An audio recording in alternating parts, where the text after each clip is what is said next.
আসসালামু আলাইকুম সুপ্রিয় দর্শক, স্ট্রিট ডায়ালগে আপনাদের সবাইকে স্বাগত জানাচ্ছি। আমি রেজা আহমদ ফয়সল চৌধুরী সুয়েব। আশা করি আপনারা যে যেখানে আছেন ভালো আছেন এবং ভালো থাকাটা চাই। প্রিয় দর্শক, আজকের স্ট্রিট ডায়ালগে আমরা সম্মানিত একজন অতিথিকে আমন্ত্রণ জানিয়েছি। আমাদের অতিথি প্রিয় দর্শক ইতিমধ্যে এসে স্টুডিওতে এসেছেন এবং আমি কথা না বাড়িয়ে আপনাদের সাথে পরিচয় করিয়ে দিচ্ছি। আমাদের আজকের সম্মানিত অতিথি হচ্ছেন গণপ্রজাতন্ত্রী বাংলাদেশ সরকারের মাননীয় স্থানীয় সরকার, পল্লী উন্নয়ন ও সমবায় প্রতিমন্ত্রী এবং তিনি জাতীয় পার্টির প্রেসিডিয়াম সদস্য, সভাপতি বাংলাদেশ সড়ক পরিবহন মালিক সমিতি, জনাব মশিউর রহমান রাঙ্গা। আপনাকে অসংখ্য ধন্যবাদ আমাদেরকে আজকে সময় দেওয়ার জন্য। অসংখ্য ধন্যবাদ এবং চ্যানেল আইয়ের সারা লন্ডনের এবং সারা ইউরোপের দর্শকদের, অগণিত দর্শকদের আপনাদের, এবং আমি একসময় চ্যানেল আইয়ের অনেক ভক্ত মানুষ এবং অনেক প্রোগ্রাম চ্যানেল আইয়ের বাংলাদেশে আমি করেছি। 2001 থেকে 2006 পর্যন্ত আমি সংসদ সদস্য ছিলাম এবং আমি সেজন্য ধন্যবাদ জানাই। এবং আরও ধন্যবাদ জানাই যে এই লন্ডনে সর্বপ্রথম যারা বাংলাদেশের পতাকা গেড়েছেন, আপনার সিলেট থেকে, নোয়াখালীর থেকে, বিভিন্ন জায়গা থেকে আসা মানুষদের আমি স্যালুট জানাই তাদের, যে তারা না আসলে আজকে হয়তো আমরা এখানে মন্ত্রী হিসাবে আসতেই পারতাম না। সেজন্য আপনাদের ধন্যবাদ জানাচ্ছি। বয়স কি বাড়ে না? বয়স তো বয়সের জায়গাতেই আছে, বয়স বাড়ছে না। বয়স তো আপনার তো বয়স বাড়ছে না, আপনি সেই কবে থেকে আপনি এভাবেই আছেন। না, ঠিক আছে। প্রিয় দর্শক, আপনারা যারা টেলিফোনে আমাদের সাথে যোগ দিবেন, স্ক্রিনের নাম্বারটি চলে আসবে। আপনারা আপনাদের প্রশ্ন সংক্ষিপ্ত অথবা SMS এর মাধ্যমে আপনারা আপনাদের মতামত রাখতে পারেন। আমরা কথা বলবো আজকে বাংলাদেশের সর্বশেষ রাজনৈতিক পরিস্থিতি নিয়ে, এবং যেহেতু মাননীয় প্রতিমন্ত্রী বর্তমান সরকারের ক্যাবিনেটে রয়েছেন, সর্বোপরি তিনি জাতীয় পার্টির প্রেসিডিয়াম সদস্য, আমরা জানতে পারবো দেশের সর্বশেষ রাজনৈতিক পরিস্থিতি। রাঙ্গা ভাই, আপনি বাংলাদেশের গণপ্রজাতন্ত্রী বাংলাদেশ সরকারের মন্ত্রী, আপনি প্রতিমন্ত্রী। কেমন আছে বাংলাদেশ?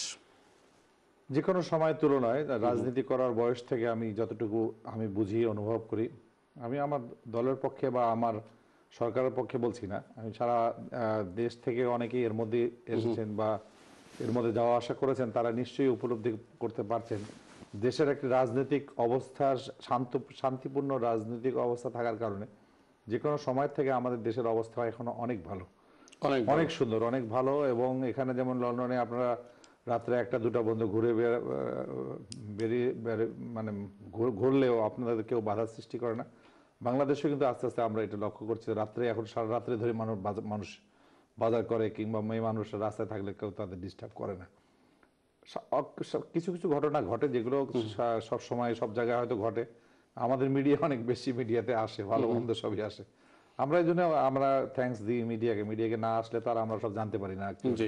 আমরা সেভাবে প্রস্তুতি নিই এবং সেভাবে এখন বর্তমান যে অবস্থাটা, রাজনৈতিক স্থিতিশীলতাটার কারণেই আমাদের ডেভেলপমেন্ট এবং আমাদের সামাজিক অবস্থা, অর্থনৈতিক অবস্থা সবকিছু কিন্তু যে কোনো সময় তুলনায় অনেক ভালো। এবং ইন্টারন্যাশনাল রাজনৈতিক অবস্থা তো আমাদের অনেক সুদৃঢ়, অনেক ভালো।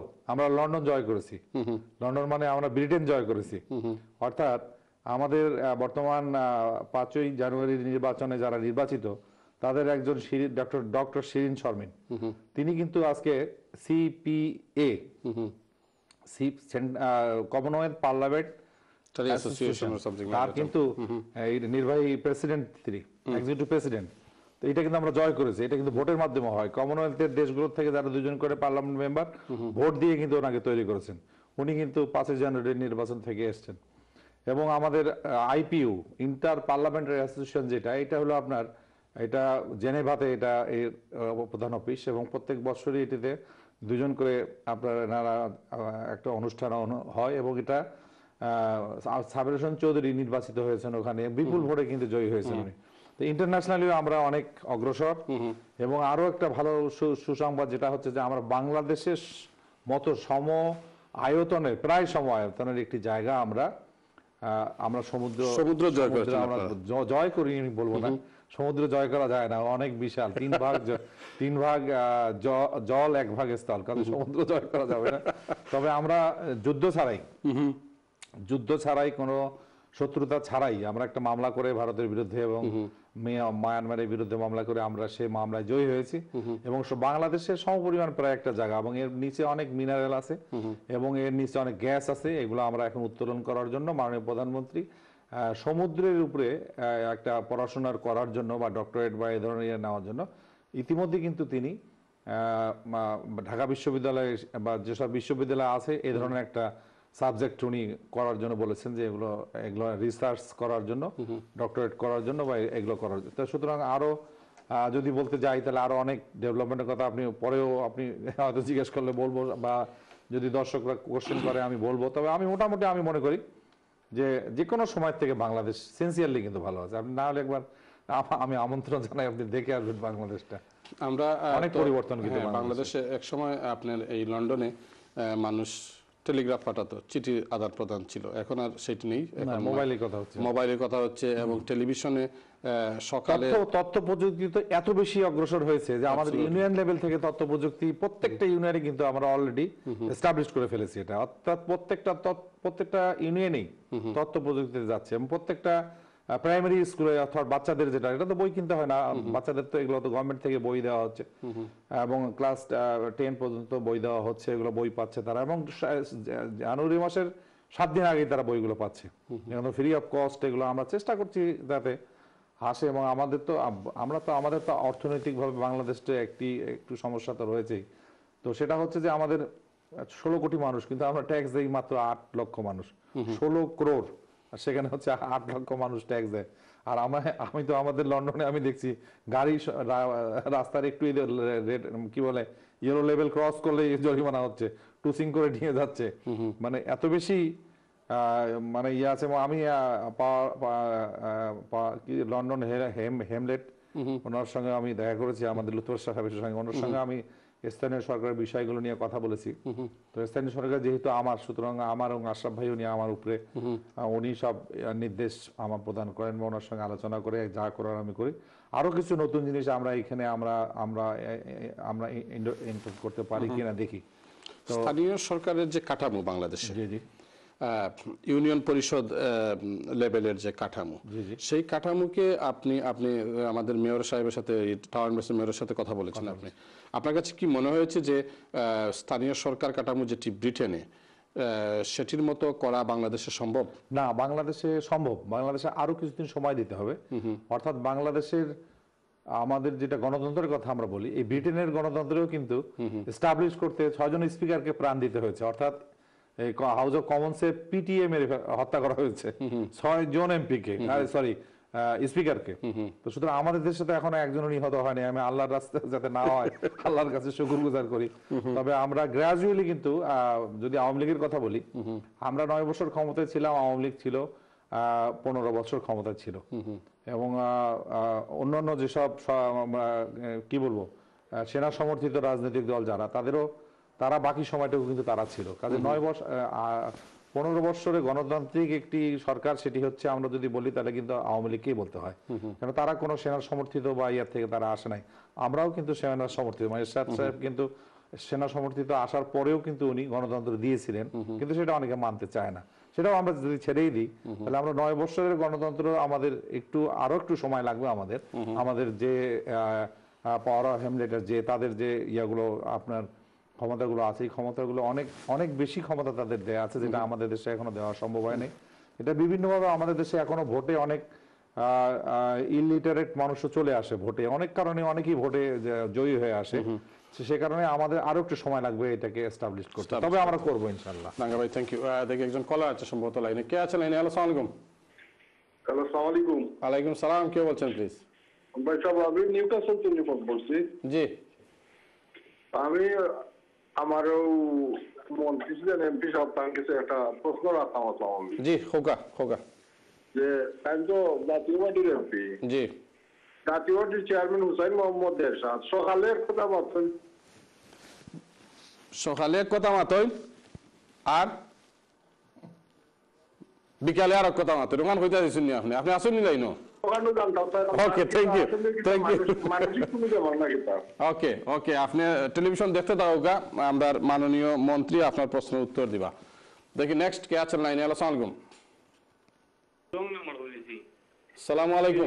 3637 হ্যালো। 3637 হয়। জি জি, আপনি স্টুডিওত লাইভ মাত্রা। হ্যালো, আসসালামু আলাইকুম। ওয়ালাইকুম সালাম, কে বলছেন প্লিজ? ভাই আমি অতিথির কাছে একটা প্রশ্ন রাখতে চাই। খোকা প্লিজ। উনি উনি বল যে উনি বলছেন যে দেশ খুব ভালোই আছে। হ্যালো। জি জি খোকা। আমি স্টুডিওত না যাবনি। জি আপনি স্টুডিওত মাত্রা বড় ভাই, আপনি খোকা প্লিজ। ওকে, কিন্তু উনার যে প্রেসিডেন্ট উনার দলের হুসাইন মোহাম্মদ এরশাদ সাহেব কিছুদিন আগে বললেন যে দেশের মানুষ অতিষ্ঠ, আওয়ামী লীগ, ছাত্রলীগ এবং যুবলীগ এবং আওয়ামী লীগের কারণে ওরা কেন্দ্রাবাদী এই সেই এগুলা করতেছে। দেশের মানুষ এখন পরিবর্তন চাইতেছে, কিন্তু উনার প্রেসিডেন্ট কি দলের প্রেসিডেন্ট কি মিথ্যা বললেন? আর উনি বলতেছেন দেশের মানুষ খুব শান্তিতে আছে। ওকে, আপনি টেলিভিশন দেখতে থাকুন, দেখি আমাদের অতিথি কি প্রশ্নের উত্তর দেন। আরেকটা প্রশ্ন জি। এখন উনি বলতেছেন মহিলা পর্যন্ত এখন রাতে আধারে ঘুরাইতে পারতেছে নির্দ্বিধায় বয়ে। তাহলে কেন আমরা প্রতিদিন দেখি যে মানুষ গুম হচ্ছে, খুন হচ্ছে, এভরি ডে দেখি যে খুন এবং গুম হচ্ছে। Thank you. আপনার দুইটা প্রশ্ন, আপনি টেলিভিশন দেখতে থাকুন, মাননীয় মন্ত্রী আপনার প্রশ্নের উত্তর দিবেন। দেখি নেক্সট কে আছেন লাইনে। হ্যালো, আসসালামু আলাইকুম। কলার, আসসালামু আলাইকুম। হ্যালো কলার, আসসালামু আলাইকুম। ওয়ালাইকুম সালাম। আসসালামু আলাইকুম। ওয়ালাইকুম আসসালাম, কে বলছেন? রেজা ভাই শুনতে পাচ্ছেন? জি জি, আপনাকে শুনতে পাচ্ছি আমরা। জি জি, আমার নাম ইমরান, আমি এই পপুলার থেকে ফোন করেছি। আচ্ছা, মাননীয় মন্ত্রী মহোদয়ের কাছে আমার একটি প্রশ্ন, সেটা একটু ডিটেলস বলতে হবে। বিশেষ করে একটা হচ্ছে যে 5ই জানুয়ারি যে নির্বাচন, এই নির্বাচন সম্পর্কে। সেটা হলো যে আমরা সবাই দেখেছি উন্নত বিশ্বে এবং অন্যান্য সব দেশেই সাধারণত দুই প্রকারের নির্বাচন হয়ে থাকে। একটা হচ্ছে ফার্স্ট পাস্ট পোস্ট সিস্টেম, আর একটা হচ্ছে proportional representation. First past post system হচ্ছে যে বেশি ভোট পেয়ে যাবে তিনি ক্ষমতায় থাকবেন। আর একটা প্রপোর্শনাল রিপ্রেজেন্টেশন অনুসারে, যে প্রপোর্শনাল রিপ্রেজেন্টেশন অনুসারে একটা পার্সেন্টেজ অনুসারে একজন তাদের প্রতিনিধিত্ব করবেন, যেটা আমাদের এই দেশেরও ইউরোপিয়ান পার্লামেন্টে আছে। আর লোকাল নির্বাচনে যেমন আপনিও নির্বাচন করেছেন রেজা ভাই, তো সেটা হচ্ছে যে আমাদের ফার্স্ট পাস্ট পোস্ট সিস্টেম অনুসারে। সারা বিশ্বে এই দুইভাবেই নির্বাচন হয়। তো 5ই জানুয়ারি নির্বাচনটা একইভাবে হয়েছে। এখন অনেকেই, বিশেষ করে বিএনপি, ওই নির্বাচনটা মানছেন। এখন মাননীয় মন্ত্রী মহোদয় আজকে স্টুডিওতে উপস্থিত আছেন, অন এয়ারে উনি আছেন। এই নির্বাচনটা ওনারা এসছেন, বাংলাদেশ আওয়ামী লীগ এসছে, একটা নির্বাচন হয়েছে ফার্স্ট পাস্ট পোস্ট সিস্টেম অনুসারে, ওনারা পাশ করেছেন এবং সরকার গঠন করেছেন। কিন্তু এই যে বিএনপি যে প্রোপাগান্ডা করছে, এইটা অনেক মানুষ এই জিনিসটা আপনার নানা রকম ভাবে তারা এটাকে একটা নেগেটিভ ভাবে দেখার চিন্তা ভাবনার চেষ্টা করছে, বা তারাও এটা প্রচারণা চালাচ্ছে। এটা সম্বন্ধে মন্ত্রী মহোদয় আমাদেরকে একটু বলবেন। আর দ্বিতীয়টা হচ্ছে যে বাংলাদেশ সরকার একটা খুবই গুরুত্বপূর্ণ মন্ত্রণালয়ে আছেন, যেটা স্থানীয় সরকার, পল্লী উন্নয়ন এবং সমবায় মন্ত্রণালয়। এটার যে কার্যক্রম, আমাদের দেশের জন্য উন্নয়নমূলক কি কি কার্যক্রম, কি কি প্রকল্প উনি নিয়েছেন, এই সরকার নিয়েছে, সেটা সম্পর্কে উনি একটু আমাদেরকে জানাবেন, আমরা জানতে পারলে খুশি হব। থ্যাংক ইউ ইমরান ভাই, আপনি টেলিভিশন দেখতে থাকুন। মাননীয় মন্ত্রী, আপনার কাছে তিনটা প্রশ্ন। জাতীয় পার্টির উনি একজন বলেছেন যে জাতীয় পার্টির মাননীয় চেয়ারম্যান উনি সকালে এক কথা বলেন, বিকেলে এক কথা বলেন। এটা রাজনৈতিক কারণে বিভিন্ন সভা হয়তো বিভিন্ন কথা বলতে হয়। এটা উনি কোন সেন্সে কখন কি বলেন, উনি আমার চেয়ারম্যান, আমি এই বিষয়ে কোনো মন্তব্য করতে চাই না। আমি একটু বিব্রত বোধ করি এর জবাব দিতে। আর দ্বিতীয় একজন বলেছেন যে দেশের মানুষ রাত্রে ঘুরে বেড়াচ্ছেন, কিন্তু রেগুলারই খুন এরকম না। জি জি, নাকি খুন গুম হচ্ছে। দ্বিতীয় প্রশ্নটা কি ছিল? তৃতীয় প্রশ্নটা ছিল দেশে খুন গুম হল। আপনি বলেছেন যে রাতে মহিলারাও ঘুরে বেড়াতে পারে, আর ওনার বক্তব্য হচ্ছে যে না, মানুষ ঘুরে বেড়াতে পারে না, খুন এবং গুমে বাসছে স্বদেশ। উনি কতদিনের আগের কথা বলছেন আমি জানি না। আমি 3 তারিখে বাংলাদেশ থেকে এসেছি এবং আমি তার আগ পর্যন্ত আমি নিজেও রাত্রে, আমি স্থানীয় সরকারের কারণে আমি বিভিন্ন ড্রেনেজ ব্যবস্থাগুলো এগুলো রাত্রে একটু ফাঁকা থাকে বাংলাদেশে, 12টার পরে কারণ বাজারের বাজারগুলো এগুলো কিন্তু মাঝে মাঝে আমি মিল ভিটা আছে, এগুলো রাত্রেই কিন্তু ম্যানুফ্যাকচার হয়। মিল ভিটার যে দুধ টুধ গুলো হয় এগুলো রাত্রে, আইসক্রিম, তারপরে যেসব দুগ্ধজাত দ্রব্য যেগুলো হয় সেগুলো রাত্রে হয়। আমি এগুলো ঘুরতে আমি দেখি মাঝে মাঝে। আমি কিন্তু অনেক মহিলাকে রাত্রে আমি দেখেছি যে তারা কারণ বাজার থেকে বাজার করে নিয়ে যায় অত রাত্রে 12টার সময়। অর্থাৎ ওরা ওখানে ওই পাল্লা সিস্টেমে পায় আর কি। আমি পাল্লা সিস্টেমটা বুঝেন কিনা, মানে কেজি না 5 কেজি করে একসঙ্গে পাল্লা সিস্টেমে নিতে পারে এবং ওইখানে অনেক জায়গা, হ্যাঁ এবং এখান থেকে নেয়। সেই কারণে সেই হিসাবে আমি বলেছি। কিন্তু এই 3 তারিখ থেকে 10 দিনের মধ্যে যদি কিছু ঘটে থাকে তা আমি জানি না। তবে 10 দিনের মধ্যে কোনো গুম কিংবা খুন হয়েছে বলে আমার মনে হয় না। এবং তার আগেও বেশ কিছুদিন থেকে এটা বন্ধ আছে। র্যাবের নারায়ণগঞ্জের সমস্যাটার কারণে নারায়ণগঞ্জে কিন্তু একটা এই ধরনের ঘটনা ঘটেছে এবং তার বিচার কিন্তু হচ্ছে। বিচারের বাইরে কিন্তু কেউ না। যে কোনো খুন, যে কোনো হত্যা, যে কোনো এটা যে কোনো খুনই কিন্তু নিন্দনীয় অপরাধ। এটা কিন্তু একদম নিন্দা করতে হবে, এখানে কোনো ভুল নাই। মানুষের বিচার করবেন, আপনি বিচার করবেন, কিন্তু তাকে আপনি পিটিয়ে হত্যা করবেন কিংবা আগুনে পুড়ে হত্যা করবেন, মারবেন, এটা কিন্তু কোনো গণতন্ত্র নয়। আইন কানুন আছে, আইনের মাধ্যমে যেরকম আপনাদের বিচার হচ্ছে। আমরা জানি যে একটা রাজাকারদের যারা সে সময় গণহত্যা করেছে, মা বোনদের 2 লক্ষ মা বোনের যারা ইজ্জত, যারা সম্ভ্রমহানি করেছেন, তাদের 30 লক্ষ মানুষকে যারা হত্যা করেছেন, তাদের সঙ্গে যদি কারো সম্পৃক্ততা থাকে তাহলে একটা বিশেষ আদালতের মাধ্যমে তাদের, আন্তর্জাতিক একটা মানের একটা আদালতের মাধ্যমে তাদের বিচার ব্যবস্থা করা হচ্ছে। সুতরাং যে কোনো খুনেরই কিন্তু বাংলাদেশে বিচার কিন্তু হবেই, এই বিচারটা পাবেই, কিন্তু সঠিক তথ্যগুলো একটু দিতে হবে। সেটা থানাতে দিতে হবে কিংবা কোর্টে দিতে হবে, তবে কিন্তু এগুলো বিচার পাওয়া যাবে।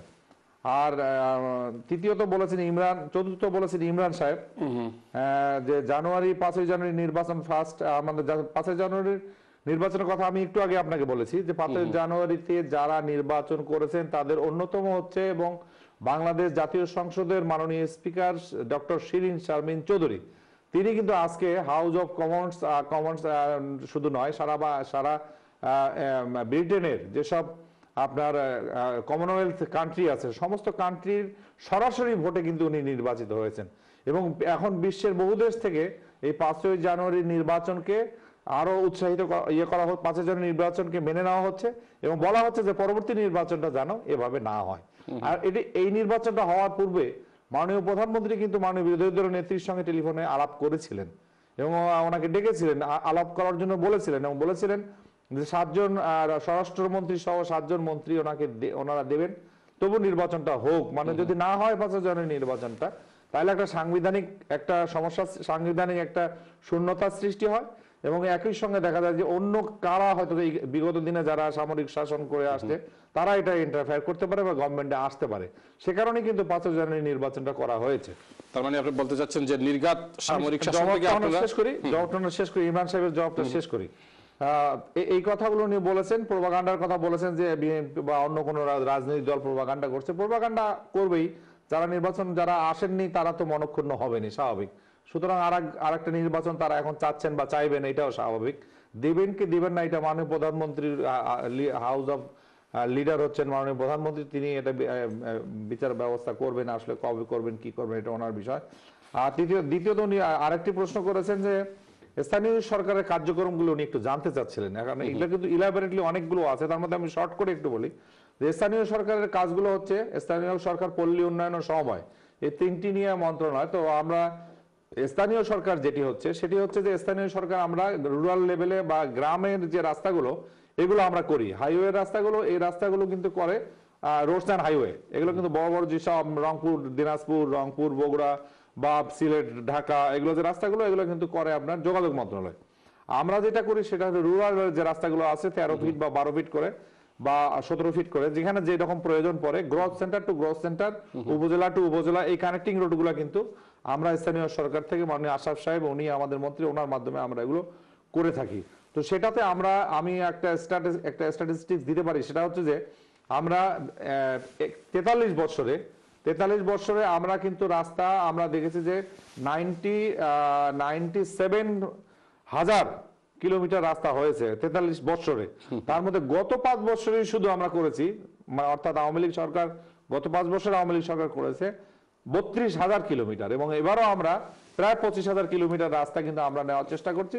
এবং গ্রামের যে চেহারাগুলো এখন আপনারা, যাদের গ্রামে তো অনেকেরই বাড়ি আছে, আমাদের সকলেরই গ্রামে একটি করে বাড়ি আছে, আপনারা দেখবেন যে প্রত্যেক এলাকাগুলোতেই আমরা রাস্তাগুলো পাকা করার ব্যবস্থা নিচ্ছি। এবং এট দ্য সেম টাইম আমরা মাননীয় সংসদ সদস্যদের, সব বিরোধী দল সরকারি দল সকলকেই আমরা 20 কোটি টাকা করে দিচ্ছি। আমরা 300 এমপিকে 20 কোটি টাকা করে দিলে আমাদের আসছে 6,000 কোটি টাকা। আমরা 6,000 কোটি টাকা আমরা কিন্তু তাদের জন্য, তাদের রাস্তাঘাটগুলো কোনটা রাস্তা দিয়ে প্রায় টপ প্রায়োরিটি দিয়ে তাদেরকে আমরা দিতে বলেছি, তারা এগুলো দিলে আমরা এগুলো রাস্তার কাজ টেন্ডারের মাধ্যমে আমরা এগুলো শুরু করব এবং করব। এটা গেল আমাদের স্থানীয় সরকারের বিষয়। পল্লী উন্নয়নের মধ্যে যে কাজগুলো আছে তার মধ্যে অন্যতম একটি হচ্ছে, সেটা হচ্ছে যে একটি বাড়ি একটি খামার প্রকল্প। এটা মাননীয় প্রধানমন্ত্রীর স্বপ্নপ্রসূত একটা প্রকল্প, এবং এটি উনি চায়না এবং বিভিন্ন দেশে ঘুরে এটা উনি দেখেছেন যে একটি গ্রামের মানুষ, যারা মেয়ে মানুষ, তারা কিন্তু স্বামী পরিত্যক্তা যারা হয়, তারা কিন্তু বিভিন্ন ভাবে মানুষের কাছ থেকে নাজেহাল হয়, মানুষের মধ্যে কাজ করে কিংবা গার্মেন্টসে কাজ করে, বিভিন্ন ভাবে তারা কিন্তু নির্যাতনের শিকার হয়। তো আমরা সেটা বলছি যে তারা যদি 200 টাকা করে পার মান্থ গভর্নমেন্টের ফান্ডে, এটা মোবাইলের মাধ্যমে, এটা কিন্তু ওই আপনার তথ্য প্রযুক্তিতে আসছে, মোবাইলের মাধ্যমে কিন্তু এটা জমা করার স্কোপ আছে। 200 টাকা করে জমা করে গভর্নমেন্ট দেন, অর্থাৎ আমরা দেন তার ফান্ডে কিন্তু 200 টাকা করে জমা দিয়ে দিচ্ছি। 400 টাকা হচ্ছে আবার এই টাকাটা ঘূর্ণায়ন ফান্ডে বিভিন্ন জনকে এটা লোন নিচ্ছে, তারা আবার এটাতে 6% ইন্টারেস্ট দিচ্ছে। সেই ইন্টারেস্ট থেকেও সে একটা ভাগ পেয়ে দেখা যাচ্ছে সে 400 টাকা করে পাবে, ও 200 টাকা দিবে আর 400 টাকা করে সে আলাদা করে পাবে। এই টাকাটা যখন তারা জমা হবে, এর মধ্যে আমরা প্রত্যেকটা গ্রামে আমরা করব, কিন্তু আপাতত প্রত্যেকটা ইউনিয়নের একটি করে ওয়ার্ড, 9টি ওয়ার্ডের একটি করে গ্রামে আমরা নিচ্ছি, অর্থাৎ 9টি ওয়ার্ডের একটি করে গ্রাম, 9টি ওয়ার্ডের একটি করে গ্রাম, সেখানে নিচ্ছি একটি প্রকল্পগুলো করছে। এবং সেখানে 40 জন মহিলা, 60 জনের মধ্যে আর 20 জন পুরুষ, একজন ম্যানেজার থাকে, সে কালেক্ট করে টাকাগুলো করে এটা করছে। এবং এটাতে আমরা দেখছি যে এখন আমাদের প্রায় 20,000 কোটি টাকা আমাদের ফান্ডে জমা রয়েছে, মানে আমাদের তাদের টাকা।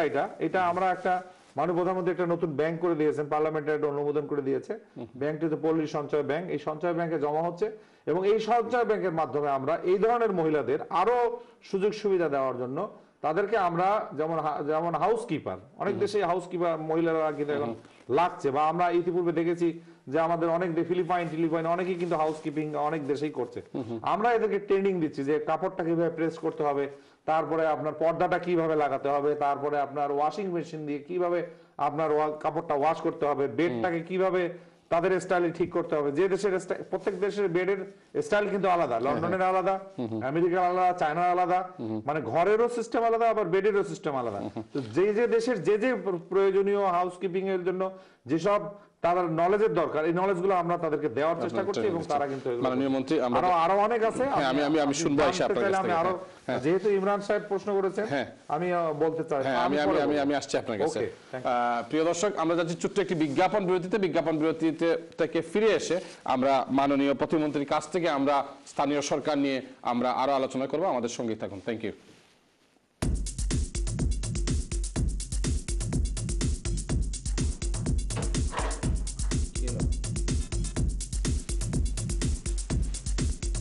ঠিক আছে না রং?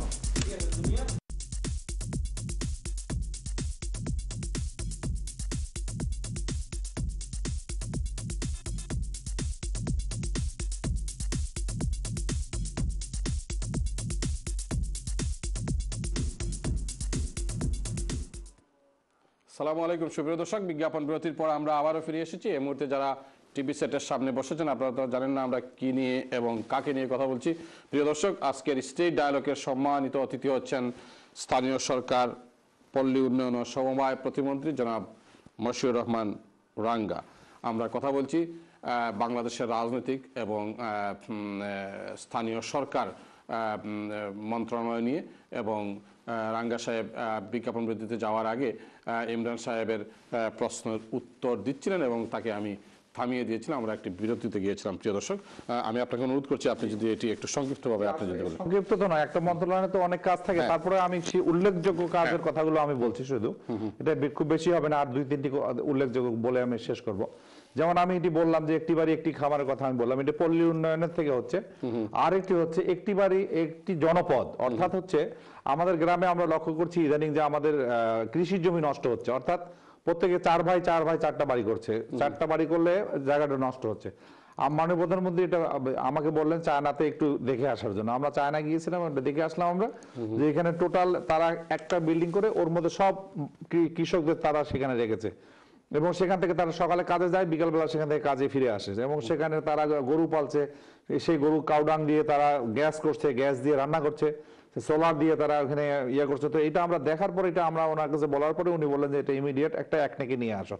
তারপরে আমরা এটিকে একনেকে নিয়ে গেলাম, একটি বাড়ি একটি জনপদ। বাংলাদেশে আমরা 7টি করছি, এটা আমাদের পাইলট প্রকল্প হিসেবে আমরা করছি। এই পাইলট প্রকল্প যদি আমরা ভালো করতে পারি তাহলে আমরা প্রত্যেকটি গ্রামে, না হলে আমরা প্রত্যেকটি ইউনিয়নে কিন্তু এগুলো আমরা একটা করে দেবো। 272টি পরিবার একটি বাড়ির মধ্যে থাকবে, 272টি পরিবার একটি বাড়ির মধ্যে থাকবে, এবং অলরেডি এটি একটাকে পাস হয়ে গেছে। 885 কোটি টাকা অলরেডি গভর্নমেন্ট আমাদের ছাড় দিয়ে দিয়েছে, যে এটা ডিসিশন হয়ে গেছে। তো এইটাতে থাকবে কারা? আপনি বিদেশে আছেন, আপনি যদি গ্রামে একটা বাড়ি করতে চান, হয়তো আপনি দেখছেন যে আপনার ভাইরা একটা, আপনার বাড়িটা হয়তো আছে, আর বলছেন তোর তো সবই আছে, তুই আমার এটা ছেড়ে দে, কারণ আপনি গ্রামে যেতে পারছেন না, ভাইয়ের ওখানে উঠতে পারতেছেন না, আপনি দেশে যাওয়া ছেড়ে দিয়েছেন। আমরা এটা ভাবলাম যে না, বিদেশে যারা থাকে তারা তো আমাদেরই সন্তান, এবং তারা সবাই দেশের জন্য অনেক টান তাদের, এবং আমাদের থেকেও বেশি টান। আমরা যারা দেশে থাকি তাদের থেকেও কিন্তু আপনাদের টান অনেক বেশি।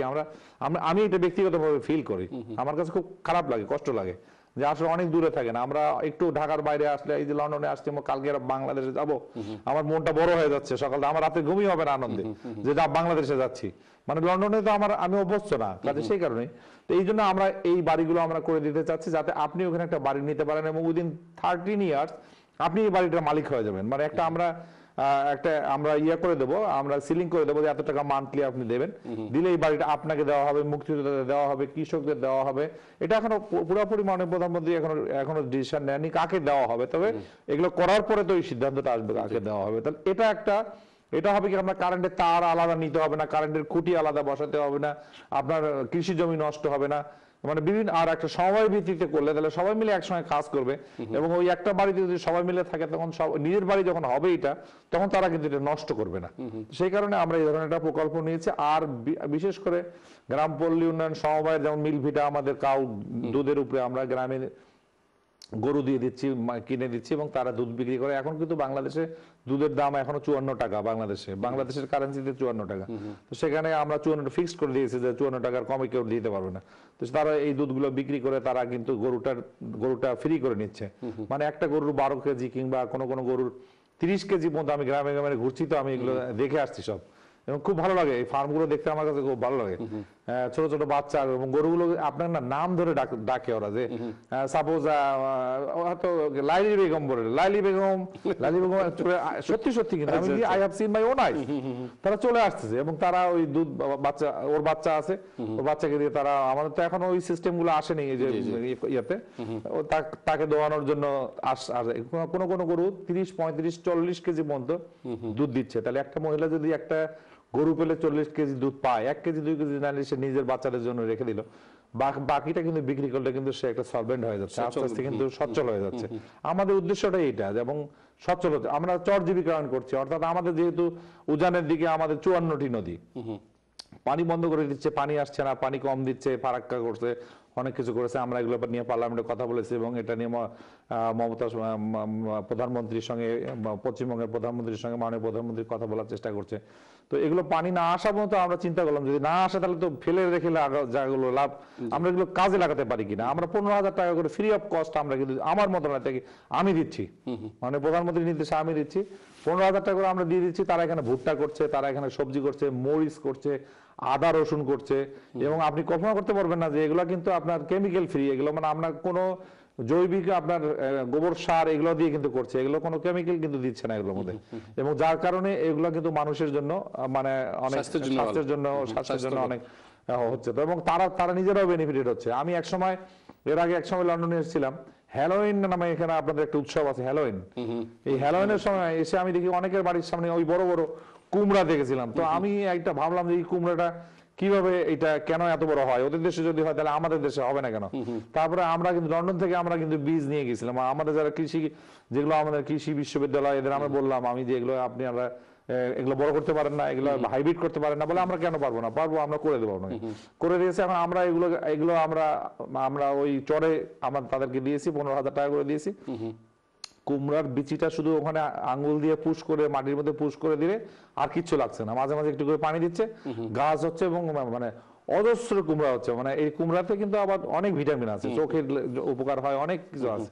তো এই যে আস্তে আস্তে বাংলাদেশটা আমরা এগিয়ে যাচ্ছি, এটা কিন্তু শুধু একটা আমার মন্ত্রণালয়ের কথা বললাম। স্বাস্থ্য মন্ত্রণালয়ের কথা যদি বলি, স্বাস্থ্য মন্ত্রণালয় থেকে আজকে কিন্তু দেখা যাচ্ছে যে প্রত্যেকটা ইউনিয়নে, আমার উপজেলাতে 18 জন ডক্টর দেওয়া হয়েছে। 18 জন বাধ্যতামূলক তাদেরকে ওখানে থাকতে হবে, এবং তাদের বাচ্চাদের পড়াশোনা করার ব্যবস্থার জন্য ভালো স্কুল করার চেষ্টা আমরা করতেছি। কারণ বাচ্চাদের তার শহরে না আসলে বাচ্চারা পড়বে কোথায়, তাহলে বাচ্চাদের পড়ানোর জন্য তাদের ব্যবস্থা আমরা করতেছি, ডে কেয়ারের ব্যবস্থা করতেছি। এইভাবে মোটামুটি ভাবে বাংলাদেশটাকে একটা আমরা 4 বছরের মধ্যে, এবং আমি শিওর 4 বছরের মধ্যে ইনশাল্লাহ আমরা এই বাংলাদেশটাকে বদলাই দিতে পারবো ইনশাল্লাহ। We can do it, we can do it. আপনারা থাকতে চান, করবো ইনশাল্লাহ, করবো। নাহলে ভোট দেবে না পাবলিক, আমাদের অসুবিধা নাই তো। 4 বছর পর আমাদের ভোট দেবে না, কিন্তু আমরা করবো। We can do it, we can, আমরা পারবো, পারতে হবে আমাদের। অথবা আপনাদের মতো আমাদেরও চলে আসতে হবে লন্ডনে, লাভ কি? আমি তো আপনাদের কষ্ট দেখে আমি নিজেই কষ্ট পাই। লন্ডনে আমরা থাকতে পারবো না। না, আমি আজকেও বলেছি একটা আরেক টেলিভিশনে যে আমরা চাই যে লন্ডনে যে আপনারা আপনাদের মেধা খরচ করছেন, এটা এখন আমাদের বাংলাদেশে আপনি করতে পারেন। আপনারা তো সুযোগ দেন না। আমরা দিব এখন আপনারা দিব। আমরা আমাদেরকে তো সুযোগ দেন না। আমি দিব তো বললাম। আপনারা মনে করেন আরেক বাড়তি যন্ত্রণা আছে। না, আমরা কোনো সময় এটা মনে করি না। অনেক সময় অনেকে আমাকে হয়তো প্রশ্ন করবে না কেউ, তার আগেও আমি বলে দিই, অনেকে আমাকে টেলিভিশন মানে যাতায়াতের বিষয়ে বলেছে। দেখেন সিলেটে কিন্তু আমাদের এই সরকারই কিন্তু সিলেটে আপনাদের সরাসরি বিমান নেমে তারপরে ঢাকা আসছে, ঢাকা থেকে সিলেটে যাচ্ছে না কিন্তু। আপনাদের নামিয়ে দিই, কেন অধিকাংশ যাত্রী তো আপনাদের নামিয়ে দিয়ে কিন্তু আমরা ঢাকায় নিয়ে যাচ্ছি, এবং 4টা নতুন প্লেন কেনা হয়েছে শুধু আপনাদের জন্য, যাতে আপনাদের কষ্ট না হয়। এখন বিমানবন্দরে কিছু অসুবিধা আছে, অলরেডি এমডি তারপরে জিএম অনেককেই কিন্তু অ্যারেস্ট করা হয়েছে, পেপার পত্রিকা দেখেছেন। কিছু অস্বাভাবিক কর্মকাণ্ড ছিল, এগুলো আস্তে আস্তে আমরা ক্লিয়ার করে দিচ্ছি। এই ধরনের প্রশ্ন আমার মনে হয় না করলেই আমি জবাব দিয়ে দিলাম তো, আমি আগেই জবাব দিয়ে দিলাম, না আসলেই সময় নষ্ট হবে। ওকে, দেখি সম্ভবত কলার আছেন লাইনে। কে আছেন লাইনে? আসসালামু আলাইকুম। হ্যালো, আসসালামু আলাইকুম। ওয়ালাইকুম সালাম। কে বলছেন প্লিজ? শরীফ ভাই, ভালো আছেন নি ভাই আপনি? জি আছি ভালো, আপনি ভালো আছেন? আচ্ছা ভাই, আপনার অতিথিরা আমার সালাম রইলো। ওয়ালাইকুম সালাম। যেহেতু অবৈধ প্রতিমন্ত্রী হিসাবে আমি আর এখানে বেশ কোয়েশ্চন করতে পারি না, তবু আমার 2-3টা কোয়েশ্চন আছে, এটা করিলেই পড়লে একটা হইল কা যুক্ত করবা যে ফার্স্ট নির্বাচন যে নির্বাচন হইলো ফার্স্ট, জি কোনো মানুষে ভোট দিল না, গরু ছাগল দেখলাম ভোটের সামনে, বুঝছো নি ভাই? এখন হ্যালো জি খোকা, আপনি উন্ডা আচ্ছা, তো সংবিধানে তো এটা আছে ভাই, মেজরিটি ভোটে পাস করতে পারলাম, মেজরিটি ভোটের মাধ্যমে সংসদ সদস্য নির্বাচিত হয়েছে, মেজরিটি ভোট তো হইল নি। আর আমার অতিথি কইরা যে আইপিএ আর সিপিউর যে পাস করলা সাবের হোসেন আর স্পিকার শিরিন শারমিন কোনো মানুষে তাদের ভোট দিতেনি। আর আইপিএ আর সিপিএ ওখানে বুঝায়নি যে বাংলাদেশের যে ভোট হয়েছে ওটা তাদের বৈধতা দিলেছে। আর 2 নম্বর কথা হলো, তাই যে জাতীয় পার্টি যে এরশাদ সাহেব দলের প্রধান চেয়ারম্যান সাহেব, তাই নিজের গরু ঠিক করতে পারে না, তাই এখান মতন তার বউ এখান মতন ভাই, তাই দেশ কিলা চালাইবার হৌ দলের তাই প্রেসিডিয়াম সদস্য হইয়া ভাই তাই কাছ থেকে মানুষের কি আশা করতে পারে? ওকে, 5 তারিখের নির্বাচনের যেটা আপনি যেটা হইরা কমনওয়েলথের যেটার আমরা স্পিকার যেটার প্রেসিডেন্ট হয়েছেন, সভাপতি হয়েছেন, এটা তো মনে করো আপনি অন হয়েছেন তাই ইনো হইলে তো ভাই নৌকা ইনো হইলে তো আরব কথা আছে ভাই। জি আচ্ছা, ইনো আরব কথা হইলো ভাই, এটা তো যে দেশে আর্মি গভর্নমেন্ট কত গণতন্ত্র নাই, ওটা দেশেরও তো সদস্য আছে ভাই। Thank you. আপনি লাইন হওয়ার লাগে, আপনি টেলিভিশন দেখতে থাকুক। মাননীয় মন্ত্রী কইব আমি আপনার প্রশ্ন উত্তর দিবার লাগে। না, এই প্রশ্নের উত্তর আমি আগে দিয়ে দিয়েছি। যে শিরিন শারমিন, ডক্টর শিরিন শারমিন যদি বাংলাদেশের স্পিকার না হতেন, তাহলে আজকে সিপি এর নির্বাহী প্রেসিডেন্ট হতে পারতেন না। 1 2 নম্বর, উনি অবৈধ বলেছেন। অবৈধ বলতেই পারেন, উনি ওনার মতো করে বলতে পারেন, কোন রাজনৈতিক দলে হয়তো করেন, উনি হয়তো কোন রাজনৈতিক দলের সঙ্গে জড়িত থাকতে পারেন, উনি বলতেই পারেন। এটা গণতান্ত্রিক ভাবে অধিকার ওনার, আমরা বাধা দিই না ওনাকে। কিন্তু দেশের মানুষ কিন্তু জানে যে, এবং দেশের মানুষ এটা মেনে নিয়েছে, এবং দেশে যদি না হতো 5ই জানুয়ারির পরে একটা বিশাল আন্দোলন হতো এবং সবকিছু কিন্তু দেশের ক্লাবস হয়ে যেত, তা কিন্তু হয়নি। দেশের মানুষ কোনো আন্দোলন করেনি এবং দেশের মানুষ আন্দোলন চায় না। এই আন্দোলনের নামে 2.5 মাস যেভাবে আমি পরিবহন মালিক সমিতির প্রেসিডেন্ট, আমার 1,500 গাড়ি পুরায় দেওয়া হয়েছে। এটা কি আপনি এক্সপেক্ট করেন? এটা আশা করেন? এটা লন্ডনের কোনো মানুষ আশা করে? 1,500 আমার পরিবহন মালিক সমিতিকে করা হয়েছে। সিলেটেও অনেক গাড়ি পুড়িয়ে দেওয়া হয়েছে আমাদের। আমি সিলেটের মালিক, আমি হোল বাংলাদেশের প্রেসিডেন্ট এবং আমার 57 জন স্টাফ, আমার যারা 7 জন স্টাফকে আগুন দিয়ে পুড়িয়ে মারা, অর্থাৎ পেট্রোল দিয়েছে অথবা যে কোনো পাউডার দিয়ে, যে কোনো গান পাউডার দিয়ে, যে কোনো ভাবে। কিন্তু এটা কে বা কারা করুক, আমি কারো নাম বলবো না, আমি জানি না কারা করেছে, তবে যারা করেছে এটা অনেক বড় ক্ষতি করেছে মানুষের।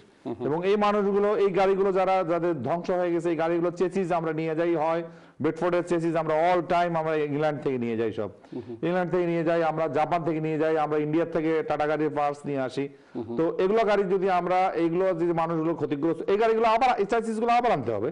তো লস টাকা, লস তো ফাইন্যান্স তো দেশের মানুষ দিচ্ছে, দেশের মানুষের ট্যাক্স টাকা থেকে এগুলো হচ্ছে, দেশের মানুষের টাকা নষ্ট হচ্ছে। তো এটা তো কোনো আন্দোলন করে কোনো কিছু হয় না, আন্দোলন করে এটা কিছু হয় না। আজকে ওই যে বলছে যে ওনার এরশাদ সাহেব বা বিরোধী দল একসঙ্গে ইয়া করতেছে, এটা অনেকেই বলতেছে। আজকে আমরা সবাই মিলে, শুধু আমরা বিরোধী দল না, এখানে জাসদের মেনন সাহেব আছে, এখানে আনোয়ার হোসেন মঞ্জু সাহেব আছেন, এখানে আপনার জাসদের মেনন সাহেব না, জাসদের হচ্ছে আপনার ইনু সাহেব আছেন। সুতরাং প্রধানমন্ত্রীর কথা হচ্ছে যে সবাই মিলে আসেন, আগে দেশটাকে আমরা আরেকটু এগিয়ে নিয়ে যাই, তারপরে নাহলে আবার কি করা যায় আমরা সবাই মিলে বসে করব। দেশটাকে আমরা এই ধ্বংসের হাত থেকে, দেশটাকে আমরা সামরিক শাসনের হাত থেকে আগে রক্ষা করি। 5 তারিখের নির্বাচনে আপনারা দেশকে, আপনাদের বক্তব্য হচ্ছে যে আপনারা দেশকে বাঁচিয়ে দিয়েছেন। অবশ্যই আমরা দেশকে বাঁচিয়েছি 5 তারিখে, এবং বিরোধী দলের যে ভূমিকাটা বর্তমানে পার্লামেন্টে আছে, এটা আমার কথা না, তো এটা রেকর্ড। উনি যিনি কথা বলেন, ভাইকে আমি ধন্যবাদ জানাই যে উনি এই কথাগুলো না বললে আমি জবাবটা দিতে পারতাম না। ওনাকেই বলি যে পার্লামেন্টে বিরোধী দলের নেতা যে ভাবে বক্তব্য রেখেছে প্রধানমন্ত্রীকে আক্রমণ করে, এ ধরনের বক্তব্য ইতিপূর্বে পার্লামেন্টে কোন বিরোধী দলের নেতা রওশন এরশাদের মতো বক্তব্য রাখতে পারেন, আমি চ্যালেঞ্জ করে বলতে পারি। তো সে কারণেই মানে এমনও বলেছেন যে আপনার বাবা, অর্থাৎ মোহাম্মদের কথা বলেছেন যে আপনার বাবা বলে গেছেন যারা খাদ্যের মধ্যে যারা ভেজাল দেবে তাদের মৃত্যুদণ্ড দেওয়া হবে। তাহলে কেন আপনি দিচ্ছেন না? কেন আজকে ফরমালিন দেওয়া হচ্ছে খাদ্যে? কেন আজকে ফেন্সিডিল আসছে? কেন আজকে ছিনতাই হচ্ছে? কেন আজকে ওইটা হচ্ছে? যা যা দেশে ঘটছে সমস্ত কথাগুলো তিনি বলেছেন। প্রধানমন্ত্রী প্রত্যেকটি কথা শুনে প্রত্যেকটি কথার জবাব দিয়েছেন। That is democracy. এইটা হলো ডেমোক্রেসি। দেশটা রক্ষা করে ডেমোক্রেসি, দেশটা ধ্বংস করে তো ডেমোক্রেসি না। এটা হইতে পারে না কোনোদিন। কলার, আশা করি আপনি আপনার প্রশ্নের জবাব পেয়েছেন। আমিও এক সময় 5 তারিখের নির্বাচনের ব্যাপারে অনেক কথা বলেছি, তবে আমি কারো পক্ষে কথা বলছি না, আমি যেটা বাস্তব সেটাই বলছি যে 5 তারিখের নির্বাচন যদি না হতো তাহলে কি হতো? সামরিক শাসন আরেকটা আসতো, 2 বছর 3 বছর 4 বছর সেটি চলতো, তারপর 4 বছর পরে আবার হয়তো নির্বাচন হতো। কিন্তু এই 4টি বছর সামরিক শাসন কিন্তু একটি দেশের জন্য মোটেই ভালো না। না, জাতিসংঘ থেকে তখন বহিষ্কার হতে হয় আমাদের, আইপিইউ থেকে আমাদের সরে আসলে, সিপিএফ থেকে আমাদের পার্লামেন্ট মেম্বারশিপ থাকে না, কোনোটাই থাকে, মানে এই থাকে না, কোনো রিকগনাইজেশনই থাকে না দেশে, কোনো বৈদেশিক সাহায্য আপনি পাবেন না, কোনো কেউ আপনার ওখানে যাবে না। যেমন মায়ানমারে যাওয়া হচ্ছে, মায়ানমারের সামরিক শাসন ওখানে কিছু, তারা আইপিইউ সদস্য না, তারা সিপিএর সদস্য না, তারা কোথাকার সদস্য না, তারা তো সামরিক শাসন। আর গণতন্ত্র তো বললাম, আমি একটু আগে বলেছি যে এই এত সভ্য দেশ আপনার লন্ডন বা ব্রিটেন, আপনারা বলবেন, আমরাও বলি সভ্য দেশ, অবশ্যই গণতন্ত্রের সূতিকাগার, কিন্তু তারপরেও এটাকে এস্টাবলিশ করতে গিয়ে, এই গণতন্ত্রকে এস্টাবলিশ করতে গিয়ে, ডেমোক্রেসিকে এস্টাবলিশ করতে গিয়ে 4-6 জন আপনার স্পিকারকে কিন্তু তাদের প্রাণ দিতে হয়েছে এই সভ্য দেশে। আইন কানুন তো মানতে হবে আপনাকে। এই যে আপনি যেটা বললেন যে ইয়ালো লাইট মেরে গেলে ফাইন দিতে হয়, আমি তো না, আমি এটা ওনাদের বিষয়, ওনাদের দেশ যেভাবে চালাবেন, এবং চলছে তো, মানুষ মানছে তো। আপনি দেখেন যে আমরা করতে পারি না কেন? আমাদের 2000 মানুষের জন্য একজন মাত্র পুলিশ, আমরা তো পুলিশের বেতন দিতে পারি না। আমাদের 16 কোটি মানুষ, আমরা পাচ্ছি, আমরা 8 লক্ষ মানুষের আমরা পাচ্ছি শুধু আমরা ট্যাক্স, যারা ট্যাক্স দিচ্ছে সামান্য কিছু ট্যাক্স দিচ্ছে। আপনি যে বিদেশে আছেন, আপনি দেশের বাইরে আপনার বাবা মা আত্মীয় স্বজনের কাছে কিছু টাকা পাঠাচ্ছেন, আমরা কিছু আপনার ওখান থেকে আমরা রেমিটেন্স আমরা পাচ্ছি, $20,000 কোটি উপরে রেমিটেন্স এখন আমাদের বাংলাদেশে। এটার একটা স্থিতিশীলতার কারণে ইট ইজ পসিবল, আদারওয়াইজ কিন্তু নট। স্থিতিশীল না থাকলে এটাতে থাকবে না। আচ্ছা, দেশের রাজনীতি আমরা পদ্মা সেতু করছি নিজের পয়সা দিয়ে, তাহলে কি এটা আমাদের একটা অ্যাচিভমেন্ট না? আমরা পদ্মা সেতু করছি নিজের পয়সা দিয়ে, আমাদের ওয়ার্ল্ড ব্যাংক ফাইন্যান্স করবে না বলে দিয়েছে, আমাদের আইএমএফ ফাইন্যান্স করবে না বলে দিয়েছে, এখন তারা ফাইন্যান্স করতে চায়, কিন্তু তখন তারা ফাইন্যান্স করতে চায় নাই, না করবো না, তারা জানে যে আমরা করতে পারবো না। আমরা যখন নিজের উদ্যোগে আমরা শুরু করেছি, আমাদের আপনাদের টাকা দিয়ে রেমিটেন্সের ইয়ে দিয়ে আমরা বিভিন্নভাবে আমরা শুরু করেছি, তখন তারা বলছে ফাইন্যান্স লাগলে আমরা ফাইন্যান্স দিব। এখন অনেকে ইন্টারেস্টেড ফাইন্যান্স দিতে, মাননীয় প্রধানমন্ত্রী বলছেন আমরা এখন বিবেচনা করবো, কারণ যমুনা সেতু যখন আমরা করি তখনও তারা ফাইন্যান্স করতে চায় না। এরশাদ সাহেব 500 কোটি টাকা রেখে গিয়েছিলেন, কেউই করতে চান নাই, তারপরে শুরু করেছেন, আবার শুরু করার পরে বিএনপি পিরিয়ড শুরু হয়েছে, তারপরে শেষ হয়েছে এসে আপনার 97 এর পর 95 এর পরের যে গভর্নমেন্ট, আওয়ামী লীগ গভর্নমেন্টের সময়, আওয়ামী লীগ গভর্নমেন্টের সময় এসে শেষ হয়েছে, এবং এখন 2 বছরের মাথায় টাকা উঠে গেছে, 2 বছরের মাথায় টাকা উঠে গেছে মানে জম্মু ব্রিজের। পদ্মা সেতু তাই হবে। Thank you. আপনি কলারের জবাব কিন্তু খুব শর্টলি আপনাকে দিতে হবে, কারণ প্রচুর কলার লাইনে। আর আমারও কথা অল্প করে জবাব দিলে সন্তুষ্ট হবে না ওনারা, আমারও কথা আছে। আবার ফোন করে আবার বকা দেবে। আমি বলি, মাননীয় মন্ত্রী আপনার কাছে আমার প্রশ্ন যেগুলো হচ্ছে সেটি হচ্ছে যে আপনি স্থানীয় সরকার মন্ত্রণালয়ে আছেন, আমাদের সিলেটের প্রবাসী না, গোটা বাংলাদেশ থেকে এখন বিদেশে লোক আসছে, তাদের জায়গা জমি একটি বিশাল সমস্যা। আমি আমার কথা দিয়ে শুরু করি। আমার সিলেটে একটি বাসা ছিল, সেই বাসাটা আপনার নামজারি, মানে যেটি আপনার এই যে প্রতি 30-40 বছর পর পর যে একটি কি হয় মিউটেশন, হ্যাঁ, ও না, এটা তো 30-40 বছর পর এটা রেকর্ড যেটি হয়, সেখানে রেকর্ডে নাম তুলে ফেলছে আরেকজনের নাম, এবং এইটা আমার শেষ করতে সময় লেগেছে প্রায় বছর খানেকের উপরে। এটা তো এখন কিন্তু আমরা এটা কম্পিউটারে দিয়ে দিচ্ছি, এটা কিন্তু নামজারি করার জন্য আপনারা এখন এদেরকে বলে সাব রেজিস্ট্রার অফিস, হ্যাঁ, সাব রেজিস্ট্রার অফিসে কিন্তু আর যেতে হবে না আপনাকে, এটাকে এখন আপনি ইয়ে দিয়ে করতে পারবেন, আপনার অনলাইনে করতে পারবেন। এটা আমরা অনলাইনে অলরেডি দিয়ে দিছি, এটাকে অনলাইনে দিয়ে দিছি। হ্যাঁ, ঠিক আছে। রেকর্ডের বিষয়টা 40 বছর পর পর হয়, এটা যদি অন্য কারো নামে হয় থাকে তাহলে আপনাকে একটা 30 ধারা মামলা করতে হবে। 30 ধারা মামলা, আচ্ছা, আমি এটাই জানতে চাচ্ছি, আমি যেহেতু আপনি স্থানীয় সরকার মন্ত্রণালয়ে মামলা করতে হবে, মামলা করার পরে এটা যখন আবার আপনার পক্ষে রায় অবশ্যই যাবে, পজিশন যদি আপনার থাকে এবং আপনার বাসা থাকে, তাহলে অন্য কেউ এটা বান্দরামি করতে পারে, সবাই তো আপনার বন্ধু হবে না।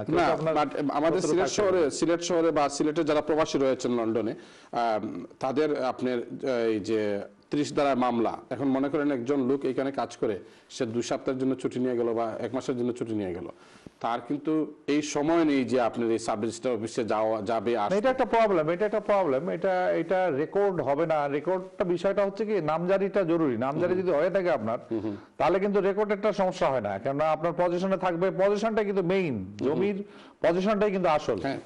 তারপরে যদি রেকর্ড না থাকে, নামজারি আপনার থাকবে, তাহলে আপনি কিন্তু টুডে অর টুমরো এটা রেকর্ড আপনার নামে অটোমেটিক রেকর্ড হয়ে যাবে।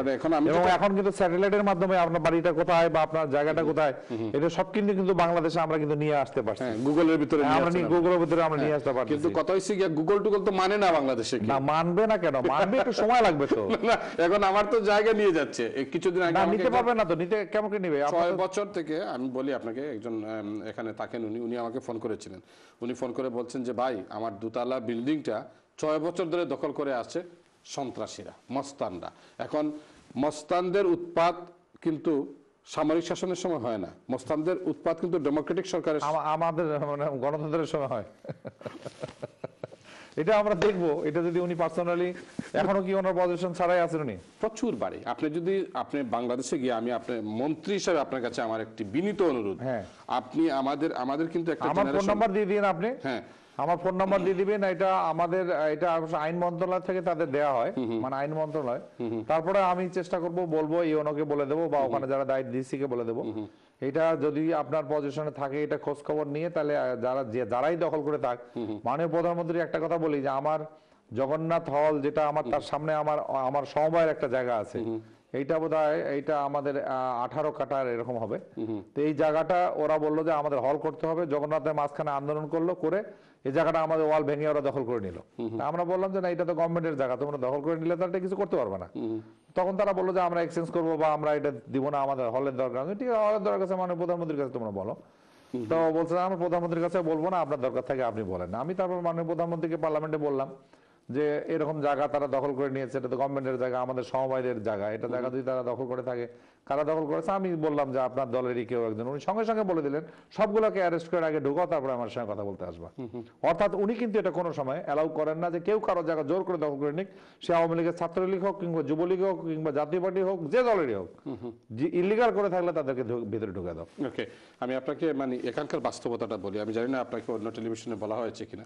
এখানকার বাস্তবতা হচ্ছে এখন আমাদের ফার্স্ট জেনারেশন কিন্তু ব্রিটেনে আসছিলেন, আমাদের বাপ চাচা। এখন ফোর্থ জেনারেশন, এখন থার্ড ফোর্থ জেনারেশন চলছে। ফোর্থ জেনারেশনটা কিন্তু এখন ফোর্থ জেনারেশনও কিন্তু আপনারা আমাদের অন্তত পাকিস্তানের সঙ্গে বা ভারতের সঙ্গে ডিটাচ হয়ে গেছে, কিন্তু বাংলাদেশের সঙ্গে কিন্তু নারীর টান এখন আছে, নারীর টান আছে। কিন্তু এখন যেটা হচ্ছে মানে বর্তমানে যে সময়টা আমি বলছি আপনাকে, এটা টেন্ডেন্সিটা শুরু হয়েছে আপনার 2003 থেকে। এখন আমাদের জেনারেশনের যেসব ছেলে মেয়ে বা আমরাই এখন মানে এতটাই ফেড আপ হয়ে উঠছি বাংলাদেশের প্রতি, যে জায়গা জমি যেগুলো আছে নিজে তো করতে পারি নাই, বাপ কইরা গেছেন, এইগুলা রক্ষা করা যাচ্ছে না। এবং এই যে ডেমোক্রেটিক গণতান্ত্রিক সরকারের যেসব মস্তান সন্ত্রাসীরা প্রবাসীদের জায়গা জমিন, আপনি সিলেটে, আপনি দেশে গিয়ে আপনি একটু খোঁজ নিয়েন, সিলেটে প্রচুর বাড়িঘর তারা দখল করে নিচ্ছে। এটা পার্লামেন্ট মেম্বাররা কারা থাকে এগুলো, এরা কারা, এদেরই লোকজন কি? এদেরই লোকজন। ও তাহলে এখানে আপনার ওল্ডহামের এক ভদ্রলোককে রাতে বাসায় ঢুকে মেরে ফেলছে। এবং কোথায়? সিলেটে? সিলেটের বিশ্বনাথে, আপনি দেখেছেন পেপারে। এগুলোর কারণে আপনার মানুষ এখন দেশমুখী হচ্ছে না। কিন্তু আপনারা যারা মন্ত্রী, না এটা হয়তো সিলেটেই হচ্ছে বা সব জায়গায় এভাবে হচ্ছে তা নয়। এখন সিলেটের জায়গার দাম হয়তো যেখানে ছিল 10,000 টাকা, সেখানে এখন 10 করোড় টাকা হয়ে গেছে সে জায়গাটার দাম। সেখানে জায়গা জমির দাম বৃদ্ধি পাওয়ার কারণেই হয়তো এই জিনিসটা হচ্ছে। এবং যদি এখানে মাননীয় সংসদ সদস্যরা জড়িত থাকেন, আমার মনে হয় তার এগেনস্টে মাননীয়, আপনি আমার কাছে যদি একটু যারা এগুলা কমপ্লেন করে আপনার কাছে, বাংলাদেশে গেলে আমার কাছে যে আমার ফোন নাম্বারটা দিয়ে দিন আপনি, আমাকে শুধু একটু SMS করে দেবে ফর্ম, আপনার নামটা দিয়ে দিবে যে আমি ওনার কাছ থেকে আমরা আসছি, তাহলে আমি ওনাকে আমি রিং ব্যাক করে আমি কোথা থেকে আমি ওনাদের সাথে কথা বলে আমি এগুলো দেখবো। অবশ্যই আমি অবশ্যই দেখবো এগুলো। প্রিয় দর্শক, আমরা যাচ্ছি ছোট্ট আরেকটি বিজ্ঞাপন বিরতিতে। আমাকে বলা হচ্ছে কন্ট্রোল রুম থেকে যে প্রচুর কলার আপনারা লাইনে দাঁড়িয়ে আছেন, আপনারা একটু লাইনে থাকুন। যেহেতু আমাদের টেলিফোনে কোনো পয়সা ওঠে না, আমরা কোনো পয়সা চার্জ করি না, অতএব আপনারা একটু লাইনে থাকুন। আমরা আসছি বিজ্ঞাপন বিরতির পর। বিজ্ঞাপন বিরতি থেকে ফিরে এসে আপনাদের ফোন কল আমরা নিব। Thank you.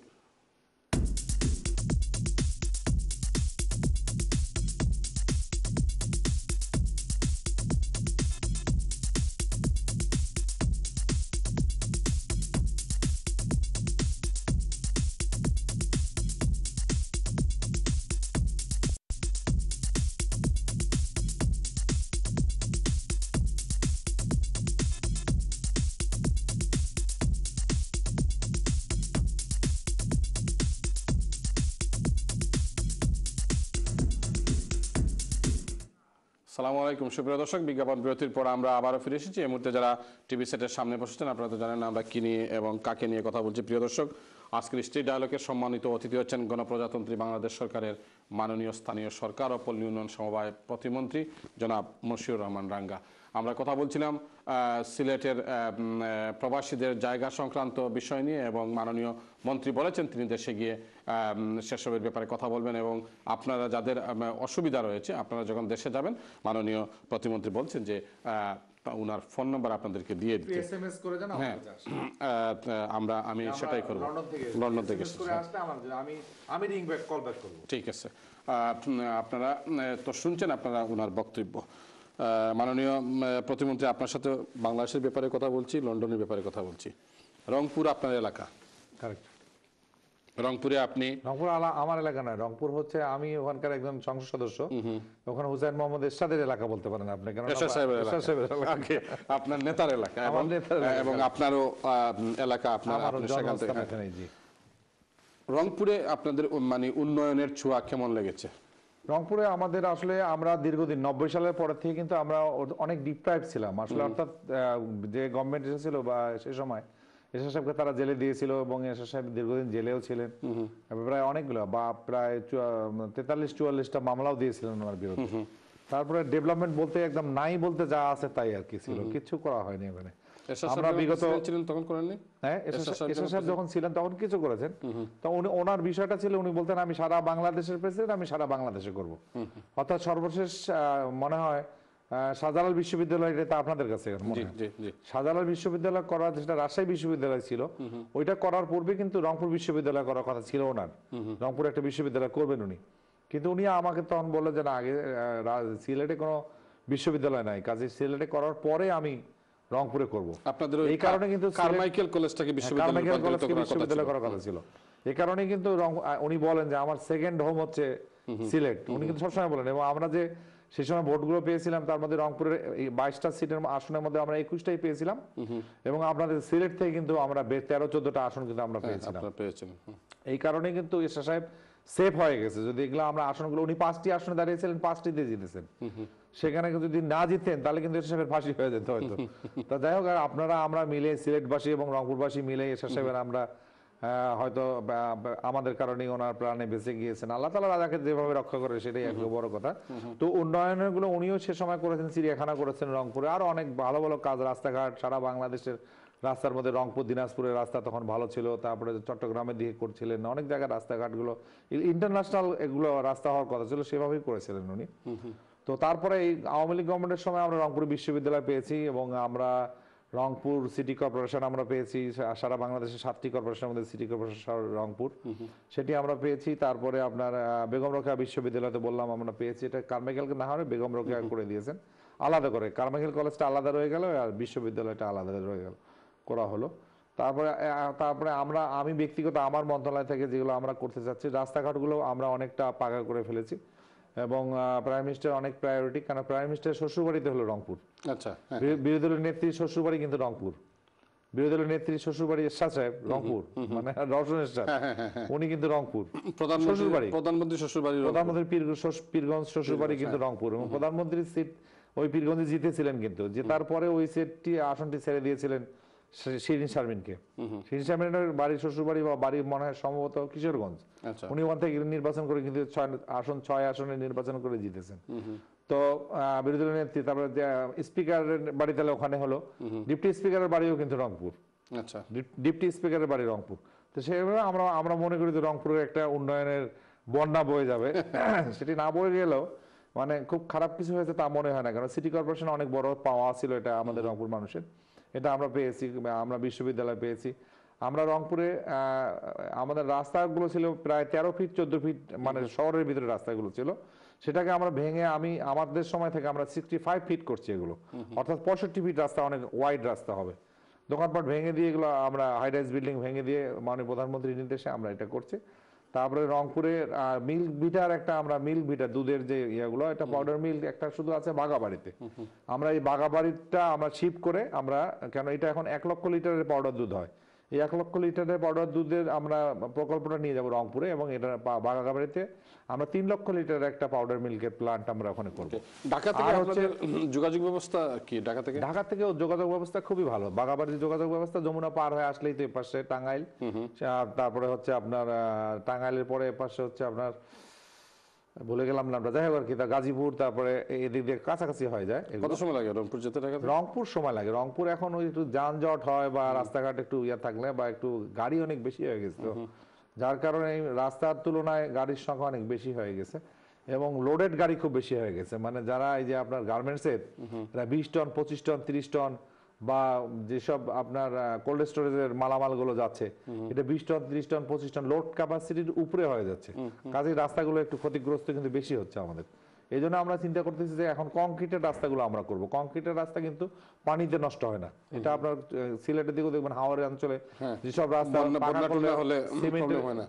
সিমেন্টের করলে থাকবে, কিন্তু আপনারা যদি আমরা বিটুমিন দিয়ে করি এই রাস্তাগুলো টিকছে না। এই জন্য আমরা মাননীয় প্রধানমন্ত্রী নির্দেশ দিয়েছেন যে এখন থেকে রুরাল যেসব রাস্তা হবে এগুলো কংক্রিট দিয়ে, তোমরা সিমেন্ট কংক্রিট দিয়ে করো। তো এটি একটি হচ্ছে রংপুরের সমবায় ব্যাংক, একটি হচ্ছে 11 তলা একটা সমবায় ব্যাংক হচ্ছে, তারপরে 19 তলা একটা আমরা মার্কেটের ব্যবস্থাও করছি, এটা হচ্ছে আপনার জেলা পরিষদের থেকে।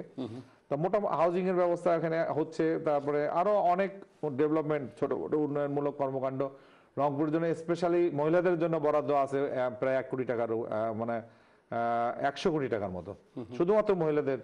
মানে এরা এই যে মঙ্গা বিরোধী এলাকা শুনেছেন তো, এক সময় সাইবুর রহমান সাহেব বলেছিলেন যে মঙ্গা কি, আমি বুঝি না তো এই মঙ্গা আসলে ওনার নামটাই ভালো ছিল না, আমরা জানি যে মঙ্গায়, কারণ এই কার্তিক মাসে হয় কি, কার্তিক মাসে কোনো কাজ থাকে না, কার্তিক মাসে ফসল হয় 3 মাস, কাজ থাকে না, এটা ফসল না কাটা পর্যন্ত কাজ হয় না। তো এখন আমরা একটা নতুন ধান আবিষ্কার হয়েছে বিনা, সম্ভবত এটা, এই ধানটা আবিষ্কারের পরে এই কার্তিক মাসের আগেই এই ধানটা কাটা হচ্ছে।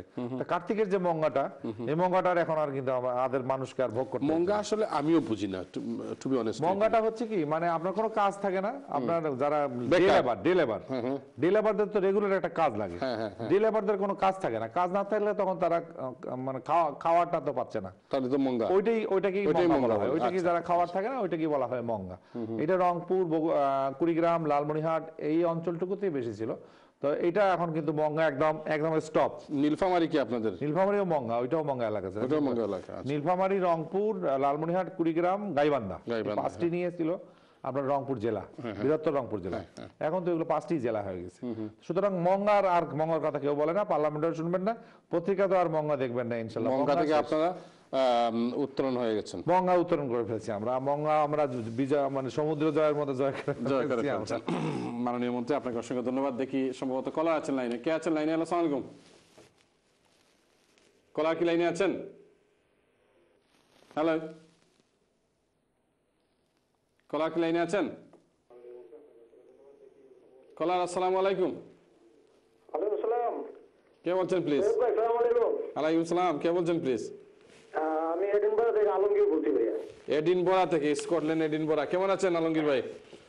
ভালো ভাই, আপনার লাইন 50 মিনিটের মতো বসে থেকে লাইনটা পাইলাম। Sincere Apology. আপনার এখানে যারা অতিথি আছে, আমার অতিথি রাঙা ভাই আমার সালাম। আমি সালাম দিচ্ছি। ওয়ালাইকুম আসসালাম। ওয়ালাইকুম আসসালাম। রাঙা ভাই তো আমার ফ্রেন্ড হলো রাঙা ভাইয়ের মিরপুরের মোস্তাকুল, আমার বন্ধু। মোস্তাক, আচ্ছা, থ্যাংক ইউ জি। তো যাই হোক, আমি রাঙা ভাই আসছে, মানে আমার খুব প্রিয় মানুষ। তো ঘটনা হচ্ছে আমাদের এখানে যারা অতিথি আমার টেবিল নিয়ে আসে, যেমন কিছুদিন আগে তারানা হালিম আসছিল, জি, যেমন পাখি, তোতা পাখি যেরকম বলে যেতেছে, এরকম একবারে বলতেছে, এমন করে বলতেছে যার কোনো মানে প্রধানমন্ত্রী খুশি করার লেগে যা লাগে এর থেকে আরো কিছু। এখন খালি বাকি রয়েছে মসজিদের মধ্যে খুতবার মধ্যে খালি ইয়া মুজিব, ইয়া হাসিনা, বুঝছেন? আমরা যে দলই করি, আমরা দেশের জন্য যে কাজ করবো, এইটা হলো সবচেয়ে বড় প্রমাণ। আমাদের হোসেন মোহাম্মদ এরশাদ পল্লী বন্ধু ছিল, তিনি যে ঢাকায় বাংলাদেশের আনাচে গেলে যে কাজ করে গেছে, এটা এখনো মানুষ বলে। তো আমি মনে করি যদি একটা দলরে ওঠানোর জন্য, যেটা হোসেন মোহাম্মদ এরশাদ যেভাবে চাইছিল, হয়তো আমরা এটা আমাদের দল বা এটা কি করতে পারেনি, মানে ওইভাবে আগাইতে পারেনি। তারপর একটা কথা হলো যে এই দলটা এখন যেভাবে ভোটার বিহীন সবাই বলে, এটা কিন্তু রাঙামাই অস্বীকার করতে পারবে না কেউ। কিন্তু আমাদের কথা হলো যে একটা ভোট ছাড়া যদি আমাদের এইভাবে একটা জাতি চলে, কিভাবে আগাইতে পারবে? আলমগীর ভাই, আপনাকে অসংখ্য ধন্যবাদ আপনি লাইনে আসার জন্য। এবং মাননীয় মন্ত্রী এই ব্যাপারে 5 তারিখের নির্বাচনের ব্যাপারে তিনি প্রথমে বসে এটার উত্তর দিয়েছেন। দেখি নেক্সট কে আছে লাইনে। হ্যালো, আসসালামু আলাইকুম। আসসালামু আলাইকুম। ওয়ালাইকুম সালাম। কে বলছেন প্লিজ? ভালো আছেন ভাই? জি ভাই। ভাই আমি একটু স্টুডিওর কথা বলতে চাচ্ছিলাম। আপনি স্টুডিওতে কথা বলছেন বড় ভাই, বলুন আপনার প্রশ্ন অথবা মতামত। হ্যালো, আসসালামু আলাইকুম। ওয়ালাইকুম সালাম। ভালো আছেন ভাই? জি ভালো আছি, বলুন আপনি। আচ্ছা, আমি ওই মাননীয় মন্ত্রীর কাছে আমার একটা প্রশ্ন। হ্যাঁ বলুন। প্রশ্নটা হলো কি যে বাংলাদেশ প্রশাসন এত উন্নত, মানে আমরা মিডিয়া দেখতে পাচ্ছি, হ্যাঁ, যে কোন লোক মানে পরিকল্পনা করতেছে, তাদেরকে অ্যারেস্ট করতে সক্ষম হচ্ছে। তাইলে আমরা বারবার একই কথা শুনি মন্ত্রী মহোদয়ের কাছে, এমপিদের কাছে, যে বিরোধী দলের কাজ, গাড়ি পুরানো, মন্দির ভাঙ্গা, ইত্যাদি ইত্যাদি। আজ পর্যন্ত কেন একটা মিডিয়া এই সন্ত্রাসীদেরকে ধরতে পারতেছে না? কোন সন্ত্রাসীকে? তারা এগুলি করলো। বাংলাদেশের প্রশাসন এত উন্নত যে কোথায় মানে পরিকল্পনা হচ্ছে, তারা টুপ করে সেখানে যা তাদেরকে অ্যারেস্ট করতে বাধ্য হচ্ছে। কোন সন্ত্রাসী বড় ভাই? আপনি কোন সন্ত্রাসীর কথা বলছেন? এই যে তাদের মুখে থেকে যে কথাগুলি বলা হচ্ছে যে কি বলে এসডি দিয়ে বাস পুরানো হচ্ছে, আজও আমি অ্যাসিড বলি নাই। বা স্কুল পুরানো, ওকে, মন্দির পুরানো। মাননীয় মন্ত্রী কিন্তু অ্যাসিডের কথা বলেননি। মাননীয় মন্ত্রী বলছেন যে গাড়ি পুরানো হচ্ছে, পেট্রোল দিয়ে, হ্যাঁ, gunpowder পেট্রোল দিয়ে। দিয়ে পুড়িয়ে মানুষও মারা হচ্ছে। মানুষও মারছে, হ্যাঁ, মানুষও হ্যাঁ, মারছে, হ্যাঁ, হ্যাঁ। সেই সময় 2.5 মাস আগের কথা, আমি 10 মাস আগের কথা না, না, বলছি। 2.5 মাস আগের কথা না, আমি না, আমি 10 মাস আগের কথা বলেছি, এটা আমি রিসেন্টলি বলিনি কিন্তু। 10 মাস আগে যেগুলা ঘটছে, যে আর কি, অবরোধটা ইলেকশনের ছিল আগে। বাংলাদেশে 2.5 মাস, এই 2.5 মাসে অবরোধের সময়ের কথাটা আমি বলছিলাম। না, আপনার কাছে আমার সবিনয় মানে অনুরোধ করছি, যাদের যাদের এখন যাদের এখন বিচার কাঠগড়া দাঁড়ানো করা হচ্ছে, তারা ওই সময় হয়তো বা, আমার জানা নাই, আমার ওই মুক্তিযুদ্ধ দেখার সৌভাগ্য হয়নি, হয়তো বা তারা ক্রিমিনাল ছিল, তারা দেশকে বা গণতন্ত্রকে তারা বিশ্বাস করে নাই। এখনো বর্তমান কিছু পার্লামেন্টে যারা গণতন্ত্র বড় বিশ্বাস করে না, তারা এখন বাংলাদেশের স্বাধীন দেশে গণতন্ত্র পতাকা নিয়ে উঠছে। তো তাদের কি পরবর্তীতে এইরকম একটা কিছু হবে? থ্যাংক ইউ আপনি লাইনে আসার জন্য। বড় ভাই, আপনাকে অসংখ্য ধন্যবাদ আপনি লাইনে আসার জন্য। আপনি টেলিভিশন দেখতে থাকুন, আপনার প্রশ্নের উত্তর আপনি পাবেন। না, আলমগীর সাহেবের প্রশ্নের উত্তর আমি একটু দিতে চাই। আর কেউ কোশ্চেন করবে? হ্যাঁ, আমি আর একটা ফোন নিয়ে নেই আমি। প্লিজ। দেখি নেক্সট কে আছেন লাইনে। আসসালামু আলাইকুম। আসসালামু আলাইকুম। ওয়ালাইকুম সালাম, কে বলছেন প্লিজ? আমার নাম আব্দুল মতলিব। জি, আমার একটু লাইনটা দিবে আপনার স্টুডিওতে। আপনি স্টুডিওত মাত্রা মতলিব সাহেব হইল আপনার প্রশ্ন অথবা মতামত। আচ্ছা সোহেল সাহেব, জি আমি সাউন্ড হবাই টেলিভিশন সাউন্ড হচ্ছি না। জি, সময় লোক। খুব সুন্দর করে হয়েছে সিলেট ওর আমরা যে জমি জি জি, জমি জমির সমস্যা, মন্ত্রী সাহেবের কাছে আমার এটা বলুন। জি আমার ওই নাম জানি, আমি তো ওখানে আসলাম, জি। সময় মতো যাইতাম পারছি না, জি। তখন আমার জায়গাটা লেকচার দিয়া গেছে ইয়ে খাস। এখন আমি 12 তিনটারা বসলাম, এখন কোন অবস্থাতে কোনো অফিসার আয় না, কৌটো করে না। এখন আমি করতাম কিনা, আমার কোনো যদি রাস্তা থাকে তোমার ওকে, আপনি জব ফরে প্রোগ্রাম ফরে আপনি ফোন দিন জানো, আমরা কইয়া দিব না আপনি কিতা করতা, বুঝছেন নি? ও নাম্বারে করতাম নি, আপনার নাম্বারে ও নাম্বারে করতাম না, আপনি ও মোবাইলও যে টেক্সট যেটা লেখা ওটা থইলেন জানো। আমি আলমগীর সাহেবের কথার উপরে উনি শেষ কথাগুলো বলেননি। উনি বলেছেন হুসেন মোহাম্মদ এরশাদের কথা, অনেকে আবার বলেছেন যে উনি সকালে এক কথা বলেন, বিকেলে এক কথা বলেন, এগুলো কথা অনেকে বলেছেন, আমি এগুলো জবাব দিয়েছি। হুসেন মোহাম্মদ এরশাদের সময় ডেভেলপমেন্টের যে ইয়েগুলো ছিল, রিং রোড যদি আজকে না হতো, আজকে যদি রোকেয়া সড়ক না হতো, আজকে কিন্তু ঢাকা আরো যানজটের শহরে পরিণত হতো। মুক্তিযোদ্ধারা এদেশের সর্বকালের সর্বশ্রেষ্ঠ সন্তান, এটা কিন্তু এরশাদ সাহেব বলেছেন। মুক্তিযোদ্ধাদের প্রত্যেকটা এলাকাতে মুক্তিযোদ্ধাদের তাদের অফিস আজকে নির্মাণ হচ্ছে, আজকে প্রত্যেকটা এলাকাতে কিন্তু সরকার তাদের ইয়ে করে দিচ্ছে, মানে বিল্ডিং করে দিচ্ছে। এবং সঠিক মুক্তিযোদ্ধা কারা তাদের নির্ধারণ করেছে। আজকে বাংলাদেশে দেখা গেছে যাদের বয়স 3 বছর বা যাদের বয়স 6 বছর ছিল, তারাও মুক্তিযোদ্ধার সার্টিফিকেট নিয়েছেন। তো এই সার্টিফিকেটগুলো এখন বাতিল করা হচ্ছে এবং তাদের বিরুদ্ধে আইনগত ব্যবস্থাও কিন্তু নেওয়া হচ্ছে। এরশাদ সাহেবের আরো অনেক রাস্তাঘাট, অনেক কিছু ওনার 9 বছরের শাসন আমলে ওনার অনেক কিছুই কাজ করা হয়েছে।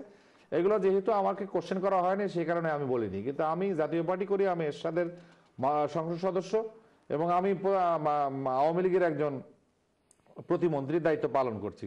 এটা কতক্ষণ মতো করব, এটা আমাদের দলের সিদ্ধান্তের উপরে আমরা বলতে পারবো কতদিন পর্যন্ত আমরা করব। তবে আমরা চাই যে দেশটার উন্নয়ন করতে গেলে ঝগড়াঝাটি না করে, গাড়ি না পুড়ায়, ভাঙচুর না করে, হরতাল না করে, কোনো কিছু না করে দেশটার উন্নয়ন করতে গেলে বিরোধী দল, সরকারি দল এবং যত রাজনৈতিক দল আছে সবাইকে যদি সঙ্গে করে নিয়ে করা যায়, তাহলে এটা আমরা খুব তাড়াতাড়ি করতে পারবো।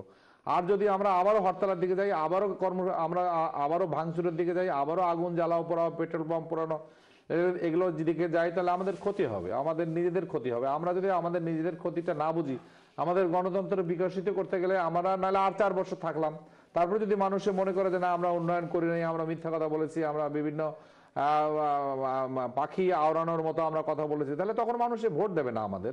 এটা সমস্যা, এটা তো কোনো সমস্যা না, এটা কোনো একটা 4টা বছর দেখতে দেখতে চলে যায়। এটা যখন একটা নির্বাচন হয়েছে এবং নির্বাচনে যারা জয়লাভ করেছে তারা আজকে সারা পৃথিবী ব্যাপী কিন্তু আমরা পার্লামেন্টের, আমরা সমস্ত পার্লামেন্টের কিন্তু আমরা প্রেসিডেন্ট, অর্থাৎ IPU, ইন্টার পার্লামেন্টারি অ্যাসোসিয়েশন, আমাদের সাবির হোসেন চৌধুরী সাহেব সেই পার্লামেন্টের তিনি সভাপতি নির্বাচিত হয়েছেন। শিরিন সাহেব নিয়ে কথাও বলেছি, তিনিও নির্বাচিত হয়েছেন। এটা তো যারা নির্বাচন করেছেন তারা রাস্তার মানুষ না, তারা অন্য কোনো দেশের মানুষ না, তারা সেই যে দেশের থেকে তারা প্রতিনিধি হয়ে আসছেন সে দেশের তারা পার্লামেন্ট মেম্বার অথবা স্পিকার, এই ধরনের তারাই ভোট দিয়ে কিন্তু আজকে এই দুজনকে নির্বাচিত করেছেন। সুতরাং 5ই জানুয়ারি নির্বাচন নিয়ে আমি আর কোনো, যদি কেউ না আসে নির্বাচন করতে, তখনই না নির্বাচনটা আপনার এককভাবে হয়ে যায়। যদি কেউ নির্বাচনে আসতো তাহলে নির্বাচন হতো। অনেক জায়গায় নির্বাচন হয়েছে, আপনার সমস্ত জায়গায় নির্বাচন হয়নি তা না, অনেক জায়গায় নির্বাচন হয়েছে, মানে অন্য দল জাসদ করেছে বা অন্য কোনো দল করেছে, কেউ ইন্ডিপেন্ডেন্ট দাঁড়িয়ে করেছে, এভাবে কিছু নির্বাচন যে হয়নি তা না, নির্বাচন হয়েছে। তো এই 4টা বছর তো দেখতে দেখতে চলে যাবে। যদি দেশের উন্নয়ন করতে আমরা ব্যর্থ হই বা উন্নয়ন করতে না পারি, 4 বছর পরে মানুষ আমাকে ভোট দেবে না, আমি চাইলেও তো দেবে না। তা কাজেই এটা নিয়ে অস্থিরতার, দেশে অস্থিরতা হোক, এটা আমরা চাই না যে কেউ অস্থিরতা সৃষ্টি করুক। দ্বিতীয়ত, একজন বলেছেন জমি সংক্রান্ত বিষয়ে বলেছেন, আমি বলে দিচ্ছি যে আমার ভাইয়ের কাছে নাম্বার নিয়ে, ফিরোজ ভাইয়ের কাছে নাম্বার নিয়ে আমি মন্ত্রণালয়ে বসি, আমার কাছে আসলে আমি আপনার ইউনো সাহেবকে বলে দিয়ে বা ওইখানে এসসি ল্যান্ড যারা থাকে তাদেরকে বলে দিয়ে আপনাদের যে সমস্যাগুলো আছে, আমি কথা দিলাম আপনাদের, আপনি রেকর্ড করে রাখতে পারেন আমার কথাটা, আমি চেষ্টা করে তাদের সাথে কথা বলে আপনাদের সমস্যাগুলো সমাধান করে দেওয়ার চেষ্টা করব। 2, 3 নম্বর একজন প্রশ্ন করেছিলেন, ও গাড়ি পুরানোর বিষয়ে বলেছেন যে উনি বারবার গাড়ি পুরানোর কথা বলেন, অ্যাসিড দিয়ে গাড়ি পুরানো। আমি অ্যাসিড দিয়ে গাড়ি পুরানোর কথা কখনোই বলি নাই। আমি বলেছি গান পাউডার একটা আর্মিরা ব্যবহার করে, এটা সাধারণত গান পাউডার সাধারণত মিলিটারি তারা ব্যবহার করে, তারা, এবং এটা পেট্রোল বা কেরোসিন দিয়েও আগুন জ্বালানো যায়। এ ধরনের মানে জ্বালানি দ্রব্যাদি দিয়ে গাড়ি পুড়ে দিয়ে, এবং স্টাফরা অনেক 57 জন মানুষ মারা গেছে যারা এই বিষয়ে কিছুই জানে না। তো সুতরাং আমি মনে করি যে আসলে এগুলো ঠিক না, এগুলো করা উচিত না। বিরোধী দলে আমরাও ছিলাম, তো আমরাও তো 2001 থেকে আমিও পার্লামেন্ট মেম্বার ছিলাম, এর আগে মেম্বার ছিলাম আমরা তো অনেক পার্লামেন্টে আমরা দেখেছি। এবারের মতো পার্লামেন্ট এবং এবারের মতো এত সুন্দর পার্লামেন্ট, আমার মনে হয় যে পার্লামেন্টে কোনো ঝগড়াঝাটি নাই, যা আছে নিজেদের মধ্যে কথা বলে আমরা করছি। অস্থির হওয়ার তো কিছু নাই। যদি মানুষের সমর্থন না থাকে তাহলে আন্দোলন, যে কোনো আন্দোলন, আজকে ঢাকায় আন্দোলন হচ্ছে কেন? এটা তো কেউ জোর করে বন্ধ করছে না বা আসতে দিচ্ছে না তা না। আন্দোলন যদি হয় তাহলে সারা দেশব্যাপী যদি আন্দোলন হয়, এই আন্দোলন পাকিস্তানিরা ঠিক আটকাইতে পারে নাই, স্বাধীনতা যুদ্ধ আটকাইতে পারে নাই, তাহলে সরি শেখ হাসিনা কিভাবে আন্দোলন ঠেকাবে? যদি মানুষ আন্দোলনে না আসে, অর্থাৎ জনগণ যদি সম্পৃক্ত না থাকে যে আন্দোলনে, সে আন্দোলন কোনদিন সফলতার মুখ দেখতে পারে না। নেতারা থাকলে তো শুধু হবে না, আন্দোলন করতে গেলে জনগণের সমর্থন সেখানে থাকতে হবে। জনগণের স্বার্থ সংশ্লিষ্ট আন্দোলনই পারে একটা আন্দোলনকে চূড়ান্ত পর্যায়ে নিয়ে যেতে, তাছাড়া কিন্তু আন্দোলন হবে না। মাননীয় মন্ত্রী, আমরা অনুষ্ঠানের শেষ সরি আপনি চাখান। আপনারা অনেকেই ফোন করেছেন এবং অনেকেই ফোন করে লাইন পাননি বলেছেন, আপনারা অনেকেই লাইনে আছেন এখনো। তবে আমি যেটি প্রিয় দর্শক, এই অনুষ্ঠানের মাধ্যমে যেটি করার চেষ্টা করি, আমাদের প্রবাসীদের দাবি দেওয়া খুব একটা বেশি নেই, আমাদের অল্প দাবি দেওয়া, এবং অল্প দাবি দেওয়ার মধ্যে যে আমাদের জায়গা জমি সংক্রান্ত বিষয়, তাই আমরা নিয়ে বেশি ভুগি। এবং মাননীয় মন্ত্রী বলেছেন যে আর কোনো মন্ত্রী বা এমপি এভাবে বলেন নাই, যেভাবে স্থানীয় সরকার পল্লী উন্নয়ন সমবায় প্রতিমন্ত্রী বলছেন যে আপনি আমার ফোন নম্বর দিয়ে দিয়েন, আমি সেখানকার উপজেলা SMS ফ্রম ফিরোজ, ফিরোজ আমার নাম শুয়েব, সরি শুয়েব, হ্যাঁ from Shoaib ATN UK channel I, হ্যাঁ ফ্রম। তাহলে আমি তাকে দরকার হলে পাস দিয়ে, আমি পাস গেটে পাঠিয়ে দিয়ে আমি তাকে আমার ইয়েতে নিয়ে আসবো এবং আমি তার সব সমস্যার সমাধান করে দেওয়ার চেষ্টা করবো।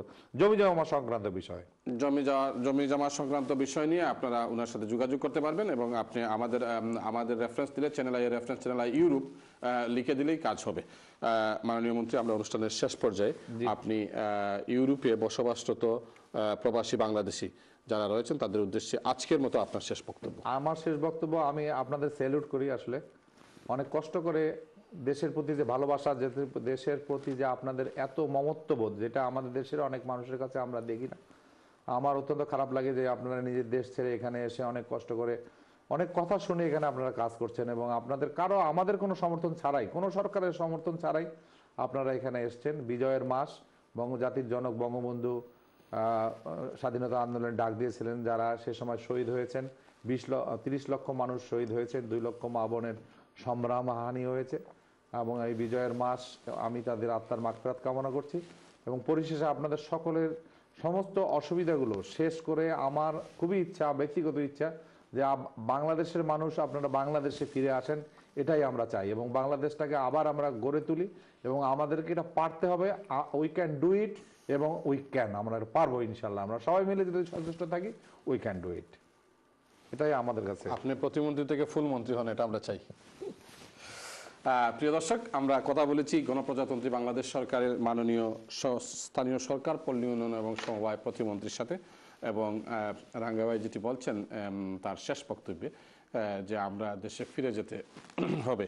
আমি জানি না আমরা আমাদের ভবিষ্যৎ কি, তবে বর্তমান সরকার, ব্রিটেনের বর্তমান সরকার বা এর আগেও যারা সরকারে ছিলেন, লেইবার বলেন এবং কনজারভেটিভ পার্টি বলেন, যেভাবে ইমিগ্রেশন এবং ইমিগ্রেন্টদের লাইফ দিন দিন কঠিন করে ফেলছেন, আমরা জানি না আমরা কতদিন এখানে সারভাইভ করতে পারবো। আমার মাঝে মধ্যে ভয় হয়, এবং সকালে ঘুম থেকে উঠেই যেন আর কোনো কাজ নেই ব্রিটিশ গভর্নমেন্টের, ঘুম থেকে উঠেই একটি ইমিগ্রেশনের আইন একটি তারা পাশ করেন।